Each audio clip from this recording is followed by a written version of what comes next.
Hi my dear ones, welcome to CSCB Ranker, your one-stop channel for cracking CSCB exams in Kerala. നമ്മൾ section 47 48 ആയിരുന്നു കഴിഞ്ഞ ക്ലാസ്സിൽ പഠിച്ചത്. അതിലെ ക്വസ്റ്റ്യൻസ് നോക്കാം. Question number 1, section 47 of the KCS act deals with answer liability on certain shares.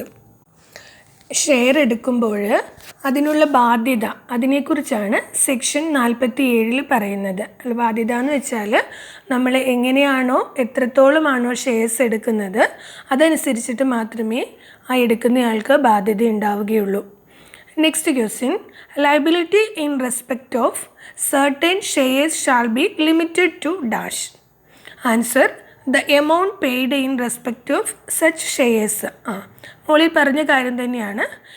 ഈ liability എന്ന് പറയുന്നത് എത്രത്തോളമാണ് എന്നുള്ളതാണ്, എങ്ങനെ ലിമിറ്റ് ചെയ്തിരിക്കുന്നു എന്നാണ്. നമ്മൾ ആ ഷെയറിന് കൊടുത്തേക്കുന്ന എമൗണ്ട് അല്ലെങ്കിൽ എത്ര ഷെയർസ് എടുക്കുന്നു അതിന് ആനുപാതികമായിട്ടുള്ള ബാധ്യത മാത്രമേ വരുന്നുള്ളൂ. Next, section 48 deals with answer restrictions on dividend. ഇവിടെ 48 പറയുന്നത് ഡിവിഡൻഡ് എങ്ങനെയാണ്, അതിൻ്റെ റെസ്ട്രിക്ഷൻ, അതിൻ്റെ നിയന്ത്രണം, അതാണ് സെക്ഷൻ 48 പറയുന്നത്. ഡിവിഡൻഡ് ലഭിക്കുമ്പോഴും നമ്മൾ എടുത്തിരിക്കുന്ന ഷെയറിന് ആനുപാതികമായിട്ടുള്ള ലാഭവിഹിതം മാത്രമായിരിക്കും ലഭിക്കുകയുള്ളൂ. Question number 4, dividend on shares purchased by an apex society from principal state partnership fund shall be answer restricted to what is declared by the society concerned.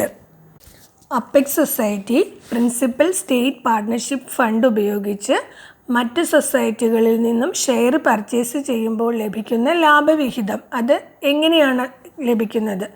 അത് ആ സൊസൈറ്റി, ആ കൺസേൺ സൊസൈറ്റി ഡിക്ലെയർ ചെയ്യുന്ന ലാഭവിഹിതം എത്രയാണോ അതനുസരിച്ച് മാത്രമേ ഈ apex സൊസൈറ്റിക്കും ലാഭവിഹിതം ലഭിക്കുകയുള്ളൂ. അവിടെ സ്പെഷ്യൽ കൺസിഡറേഷൻ ഒന്നും ഉണ്ടായിരിക്കുകയില്ല. Next, a central society which purchases shares in primary societies from the subsidiary state partnership fund shall be entitled to. Answer only the dividend payable to other shareholders. ഇവിടെ ഒരു central society primary സൊസൈറ്റിയിൽ നിന്നും ഈ subsidiary state partnership fund ഉപയോഗിച്ച് share purchase ചെയ്യുമ്പോൾ എങ്ങനെയാണ് dividend ലഭിക്കുന്നത്, അതും മറ്റു ഷെയർ ഹോൾഡേഴ്സിന് കൊടുക്കുന്ന ലാഭവിഹിതം എത്രയാണോ അതിന് ആനുപാതികമായിട്ട് മാത്രമായിരിക്കും ഇവിടെയും ലാഭവിഹിതം കൊടുക്കുക. സെൻട്രൽ സൊസൈറ്റി ആണെന്ന് കരുതി അവിടെയും സ്പെഷ്യൽ യാതൊരു കൺസിഡറേഷനും ഉണ്ടായിരിക്കുന്നതല്ല. Next, question number 6, who decides the dividend payable under section 48? Answer the society concerned. Section 48 പ്രകാരമുള്ള ഡിവിഡൻഡ് ഡിക്ലെയർ ചെയ്യുന്നത് എന്തിൻ്റെ അടിസ്ഥാനത്തിലാണ്? അത് സൊസൈറ്റി എന്താണോ കൊടുക്കുന്നത്, ഒരു സൊസൈറ്റിക്ക് അതിൻ്റെ ലാഭവിഹിതം അനുസരിച്ചിട്ട് ലാഭം എത്രത്തോളമാണെന്ന് നോക്കിയിട്ട് ഡിക്ലെയർ ചെയ്യും. അതനുസരിച്ച് തന്നെയായിരിക്കും ലാഭവിഹിതം കൊടുക്കുക. ഇനി നമുക്ക് അടുത്ത സെക്ഷൻ നോക്കാം. Section 49, indemnity of apex and central societies. Section 49 subsection 1, if A society in which shares are purchased from the monies in the principal state partnership fund is wound up or is dissolved, the government shall not have any claim against the apex society which purchased the shares in respect of any loss arising from such purchase, but the government shall be entitled to any monies received by the apex society in liquidation proceedings or on dissolution as the case may be.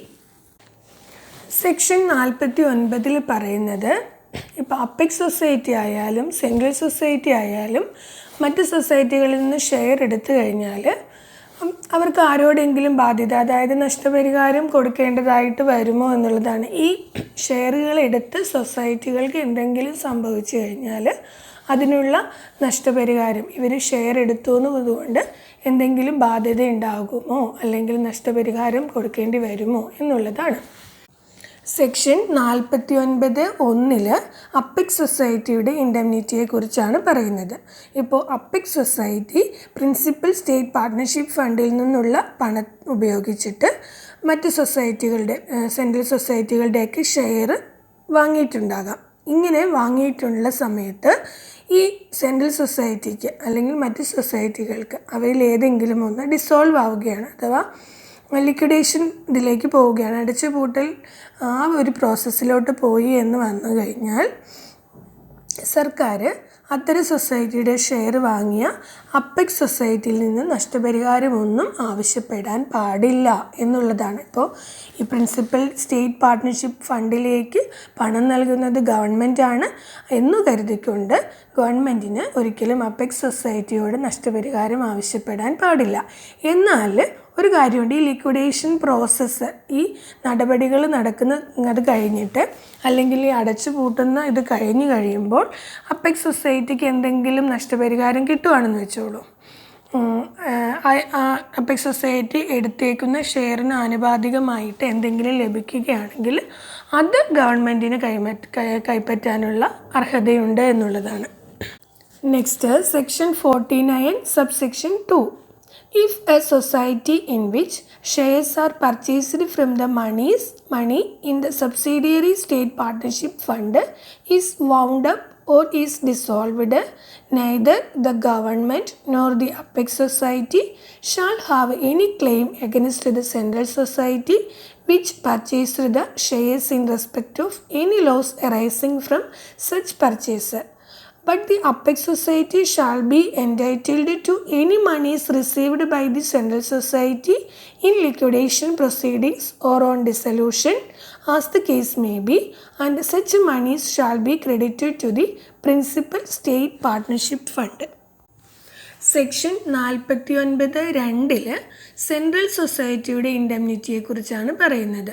ഒരു central society subsidiary state partnership fund ഉപയോഗിച്ചിട്ട് മറ്റ് primary സൊസൈറ്റികളുടെ share വാങ്ങിച്ചിട്ട് ആ primary സൊസൈറ്റിയിൽ ഏതെങ്കിലും dissolve ആവുകയാണെങ്കിൽ സർക്കാരിനും അല്ലെങ്കിൽ അപ്പെക്സ് സൊസൈറ്റിക്കും ഷെയർ വാങ്ങിയ സെൻട്രൽ സൊസൈറ്റിയിൽ നിന്ന് നഷ്ടപരിഹാരം വാങ്ങാനുള്ള അർഹതയില്ല, അവർക്ക് ആവശ്യപ്പെടാൻ സാധിക്കില്ല. എന്നാൽ ഈ ലിക്വിഡേഷൻ അല്ലെങ്കിൽ ഡിസോൾവ് വഴി എന്തെങ്കിലും ഒരു എമൗണ്ട് സെൻട്രൽ സൊസൈറ്റിക്ക് കിട്ടുകയാണെങ്കിൽ അത് അപ്പെക്സ് സൊസൈറ്റിയിലേക്ക് അടയ്ക്കേണ്ടതാണ്. അത്തരം പണം പ്രിൻസിപ്പൽ സ്റ്റേറ്റ് പാർട്ട്ണർഷിപ്പ് ഫണ്ടിൽ ക്രെഡിറ്റ് ചെയ്യുകയും വേണം. ഇനി നമുക്ക് ബുള്ളറ്റ് പോയിൻറ്റ്സ് ആക്കിയിരിക്കുന്നതും കൂടി കേൾക്കാം. Section 49 subsection 1 Indemnity of Apex Society applies when shares are purchased from principal state partnership fund. If such society is wound up or dissolved, government cannot claim against the Apex Society for any loss from share purchase. Government is entitled to any money received by the Apex Society during liquidation or dissolution. Section 49 subsection 2 Indemnity of Central Society applies when shares are purchased from subsidiary state partnership fund. If such society is wound up or dissolved, neither government nor Apex Society can claim against the Central Society for any loss. Apex Society can receive money from the Central Society during liquidation or dissolution. Such money must be credited to the Principal State Partnership Fund. ഇനി കഴിഞ്ഞ ക്ലാസ്സിലെ ക്വസ്റ്റ്യൻ്റെ answers നോക്കാം. The difference between Indian time and Greenwich time is answer 5 hours 30 minutes. Next, meaning of brief. Answer concise. ചുരുക്കി പറയുന്നതിനാണ് പറയുന്നത്. Next, which word will appear third in the dictionary order? Pike, peak, pack, poke. Answer is pike. ഇത് നമുക്ക് normally നോക്കുമ്പോൾ തന്നെ പിടികിട്ടും, എങ്കിലും ഒന്ന് check ചെയ്ത് നോക്കണം കേട്ടോ. Now, your turn to answer. Question number 1. The reason for cold is. Then, one word of fear of water. Next, 4 numbers given. out of which 3 are alike in some manner and 1 is different. Select the one that is different. Leave your answer in the comment box and stay tuned for the next episode. Thank you.